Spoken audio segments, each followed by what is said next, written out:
قدوۃ العاشقین حضرت مولانا محمد فضل الدین چاچڑوی علیہ رحمہ حضرت مخدوم برہان الدین سہروردی کے خانوادہ سے تعلق رکھتے ہیں۔ حضرت مخدوم برہان الدین احمد سلسلہ سہروردیہ کے مبلغ تھے۔ ان کو حضرت غوث بہاؤالدین زکریا ملتانی علیہ رحمہ کی جانب سے مخدوم کا خطاب عطا ہوا، جس کی نسبت سے آپ کی اولاد مخدوم کے لقب سے ملقب ہوئی۔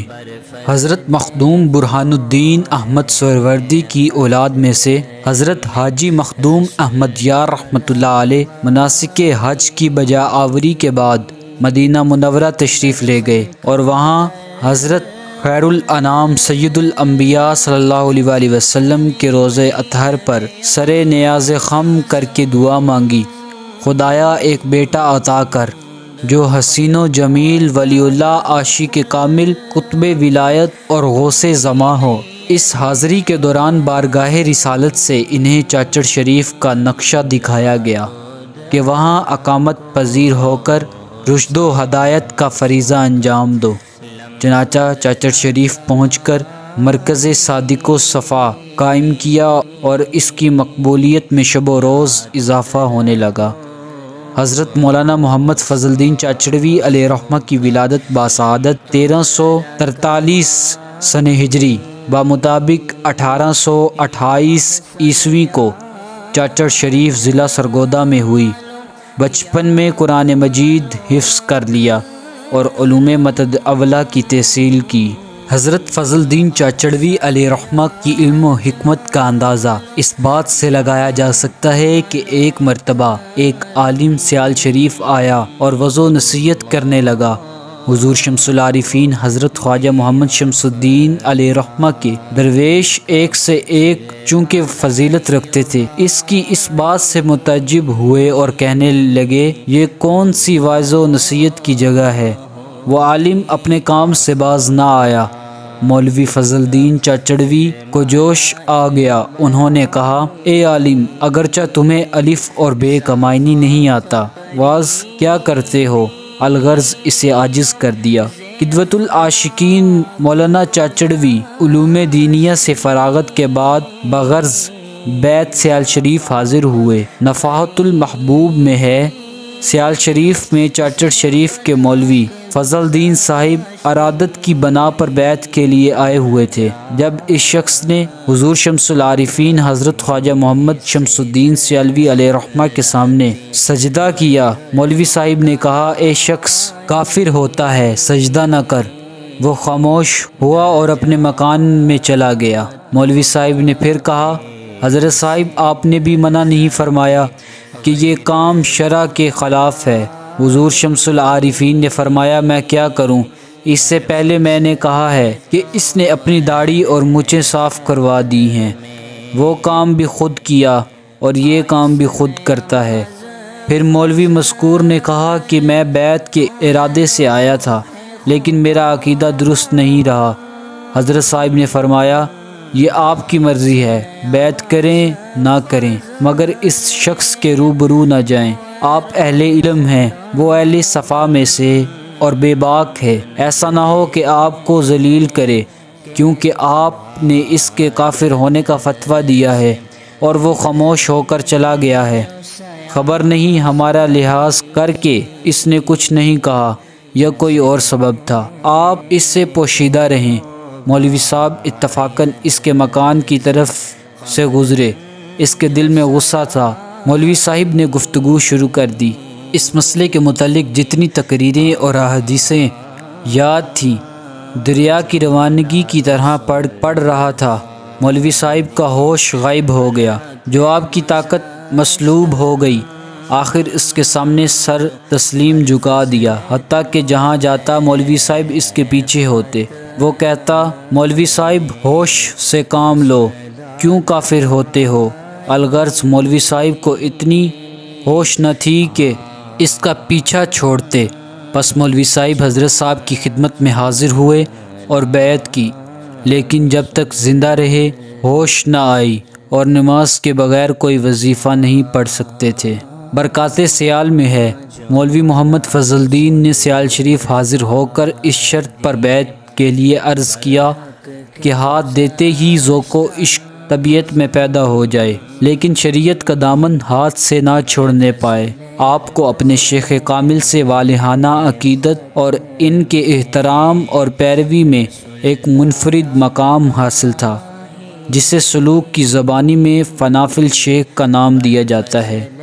ایک مرتبہ چاچڑ شریف میں ایک نووارد سے ملاقات ہوئی، جس نے دوران گفتگو آپ کو بتایا کہ کسی ظاہری عالم دین نے سیال شریف میں ایسا اقدام کیا ہے کہ حضور شمس العارفین علیہ رحمہ کے خاندان کے احترام کے منافی ہے۔ یہ سنتے ہی آگ بگولا ہو گئے، سر مبارک کے لمبے گھڑے بال کھڑے ہو کر نوک سنان بن گئے اور آنکھوں میں جیسے خون اتر آیا ہو۔ اس وقت اسی حالت میں سیال شریف روانہ ہو گئے، چلتے جاتے تھے اور کہتے جاتے تھے، میں دیکھتا ہوں وہ شقی ازلی کون ہے جو اس کفر سے بھی بدتر ناشیدہ کا مرتکب ہے۔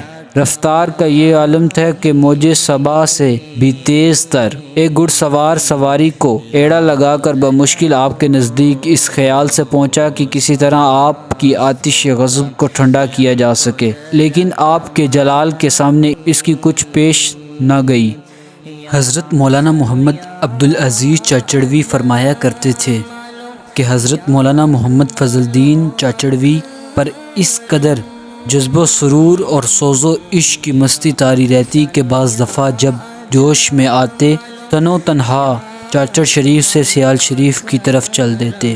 کتاب جذبات سعید میں ہے، حضرت ثانی لسانی خواجہ محمد دین سیالوی علیہ رحمہ نے بیان فرمایا کہ حضرت خواجہ شمس العارفین سیالوی کے زمانہ میں خوشاب کا ایک درزی حضور سیالوی کے لیے 4 گوشہ ٹوپی تیار کر کے مولانا محمد فضل الدین چاچڑوی کے پاس چاچڑ شریف میں لایا کہ آپ تو اکثر سیال شریف حاضر ہوتے رہتے ہیں، آئندہ جب حاضری کا اتفاق ہو تو یہ ٹوپی حضرت خواجہ سیالوی کے حضور پیش کر دینا۔ حضرت مولانا چاچڑوی اس وقت صرف 1 آدھ دن ہی پہلے آستان سے ہو کر آئے تھے۔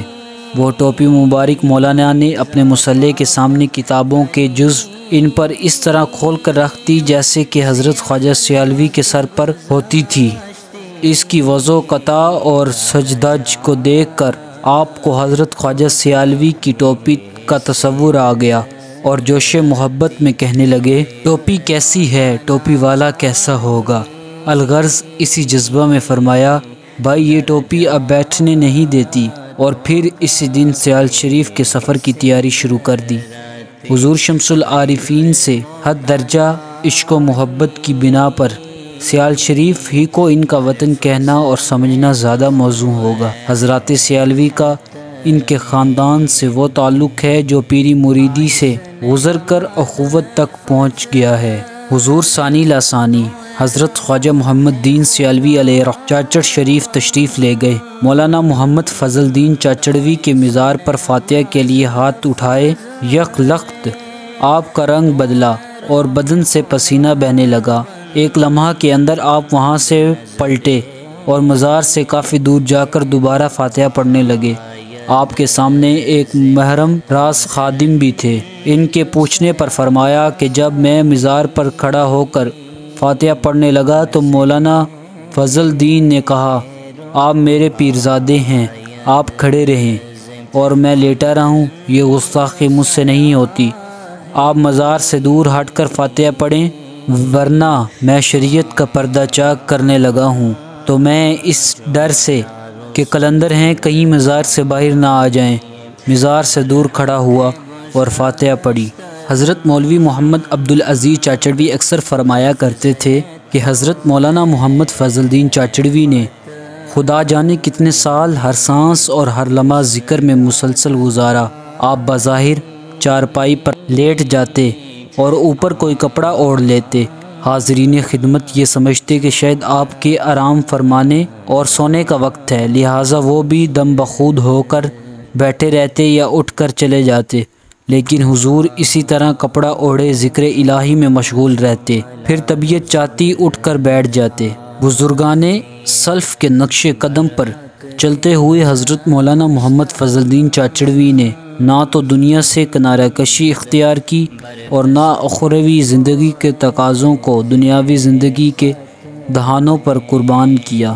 ایک مختصر سی خانقاہ کے سوا جہاں بیٹھ کر آپ علم و عرفان کی روشنی چہار اطراف میں پھیلایا کرتے تھے، آپ نے کوئی جائیداد نہ بنائی۔ یہ خانقاہ ایک مسجد، کچھ معمولی رہائشی مکانات، آمد و رفت رکھنے والے لوگوں کے لیے چند سادہ کمروں اور ایک مختصر سے صحن پر مشتمل تھی۔ حضرت مولانا محمد فضل الدین چاچڑوی کی خدمت میں کوئی بغرض بیعت حاضر ہوتا تو آپ اپنے آپ کو اس کا اہل نہ سمجھتے تھے اور ارشاد فرماتے، بھائی میں سماع سنتا ہوں، کسی بڑے متقی ولایت سے بیعت کرو تاکہ کچھ فائدہ بھی ہو، کچھ روحانی فیض جاری ہو۔ یہاں سے کیا لوگے، بس رونا دھونا۔ جب طالب اصرار کرتا تو اس شرط پر بیعت فرماتے کہ پھر وہ ان کے پاس دوبارہ زندگی بھر نہ آئے۔ جو اس شرط کو قبول کر لیتا اس کی تو بیعت فرما لیتے اور ایک ہی صحبت و نظر میں فیض جو اس کی قسمت میں ہوتا اسے عطا فرما دیتے۔ آپ صاحب وجد بزرگ تھے۔ جذبات سعید میں حضرت مولانا محمد عبدالعزیز کی روایت ہے، حضرت مولانا محمد فضل الدین چاچڑوی ایک رات کمرے کا دروازہ بند کر بیٹھے تھے کہ باہر سے کسی نے دروازہ کھٹکھٹایا۔ آپ نے پوچھا کون ہے؟ اس نے کہا کہ وزیر ہوں۔ آپ نے فرمایا بادشاہ کہاں ہے؟ اس نے کہا کہ میں خود ہی بادشاہ ہوں۔ یہ سنتے ہی آپ نے اللہ کا نعرہ مارا اور وجد کی حالت میں آ گئے۔ فرماتے ہیں کہ مفہوم توحید آپ پر ایسے منکشف رہتا، ایک دفعہ کنویں پر غسل کرنے گئے اور کنویں والے نے بیل کو زور سے چھڑی لگائی۔ اس کی آواز سے ایسی رکت ہوئی کہ بے اختیار ہائے کی آواز سے ہوش چاہ میں گر پڑا۔ مولانا محمد فضل الدین چاچڑوی پر جب کیفیت وجد طاری ہوتی تو جس آدمی سے بھی آپ کا جسم مبارک چھو جاتا اس پر بھی وہی کیفیت طاری ہو جاتی۔ آپ طہارت، پاکیزگی اور صفائی کا اس قدر خیال رکھتے تھے کہ آپ کی صورت سیرت ہی کی طرح آئینہ حسن و جمال بن گئی۔ اگر کوئی حسین و جمیل چیز آپ کے سامنے آ جاتی تو اس کی دید میں موہ ہو جاتے۔ کوئی خوبصورت گھوڑا یا کوئی جانور نظر آ گیا تو نظریں اسی کی مظہر الجمال الہی سمجھ کر اس پر گر جاتی۔ کوئی خوبصورت درخت یا پودا دیکھ لیا تو وہیں کئی گھنٹے اسے دیکھتے رہے اور لطف اٹھاتے رہے۔ آپ کی غذا اور خوراک بھی از حد کم تھی، گویا آپ کی اصل غذا یاد خدا تھی۔ اللہ تعالیٰ نے آپ کو 2 فرزند عطا کیے، مولانا محمد نصیر الدین چاچڑوی، مولانا محمد عبدالعزیز المعروف قلندر کریمی چاچڑوی۔ آپ کا وصال مبارک چاچڑ شریف میں 7 رجب المرجب 1298 ہجری بمطابق 6 جون 1881 عیسوی بوقت اشراق ہوا۔ آپ کا عالی شان روضہ شریف بنا ہوا ہے اور اس کے ساتھ ایک خوبصورت مسجد ہے۔ مہمانوں کے لیے مکانات اور لنگر خانہ موجود ہے۔ حضرت مولانا محمد فضل الدین چاچڑوی نے اپنی حیات مبارکہ میں پیش گوئی فرمائی تھی کہ میرے وصال کے بعد میرے جسد خاکی کو 3 مرتبہ دنیا کی ہوا لگے گی۔ یہ داستان حضرت مولانا محمد عبدالعزیز چاچڑوی کی زبانی کچھ یوں ہے۔ پہلی مرتبہ جب دریائے جہلم جس کنارے پرانا چاچڑ شریف آباد تھا بالکل گاؤں کے ساتھ ٹکرا کر بہنے لگا اور چاچڑ شریف کو برد آب کرنا شروع کر دیا تو اس وقت آپ کے مرکز مبارک کو کھود کر تابوت شریف نکال لیا گیا اور نئے چاچڑ شریف کی زمین میں جہاں اب آپ محو استراحت ہیں وہاں از سر نو سپرد خاک کر دیا گیا۔ جب تابوت شریف نکالنے کی خبر علاقہ میں پھیل گئی تو عاشقان جمال پروانہ وار جمع ہو گئے اور زیارت روئے مبارک کا تقاضا بلکہ اصرار کیا۔ چنانچہ آپ کے تابوت شریف کا ایک تختہ کھول دیا گیا اور سب محبین نے روئے مبارک کی زیارت سے آنکھیں ٹھنڈی کر لی۔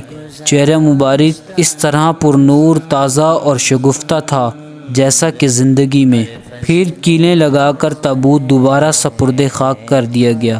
جب آپ کا روضہ مبارک جو اب موجود ہے تعمیر کرنے کا تخمینہ کیا گیا تو اس وقت معماروں نے روضہ شریف کے لیے جو جگہ پسند فرمائی وہاں آپ کو منتقل کرنے کے لیے پھر تابوت مبارک نکالا گیا، تختہ اکھیڑا گیا، سب محبان نے زیارت کی، پھر نئی قبر کھود کر تیسری مرتبہ سپرد خاک ہوئے۔ اس دفعہ بھی آپ کا چہرہ مبارک گلاب کے پھولوں کی طرح تر و تازہ شگفتہ تھا، حالانکہ دونوں واقعات کے درمیان سال ہا سال کا عرصہ تھا۔ حضرت مولانا محمد فضل الدین چاچڑوی کے بعد حضرت مولانا محمد نصیر الدین چاچڑوی سجادہ نشین ہوئے۔ وہ مولانا محمد فضل الدین کے فرزند تھے۔ انہوں نے 32 سال تک مولانا فضل الدین چاچڑوی کے سجادہ کو رونق بخشی۔ مولانا محمد نصیر الدین چاچڑوی کے بعد مولانا محمد عبدالعزیز چاچڑوی نے 23 سال تک مسند سجادگی کو رونق بخشی۔ دونوں برادران حضرت شمس العارفین سیالوی کے مرید و خلیفہ تھے۔ بعد ازاں مولانا محمد عبدالعزیز چاچڑوی کے نواسے مولانا محمد یعقوب چاچڑوی سجادہ نشین ہوئے۔ ان کے وصال کے بعد حضرت صاحبزادہ مخدوم غلام ریاض الدین صاحب چاچڑوی سجادہ نشین ہوئے۔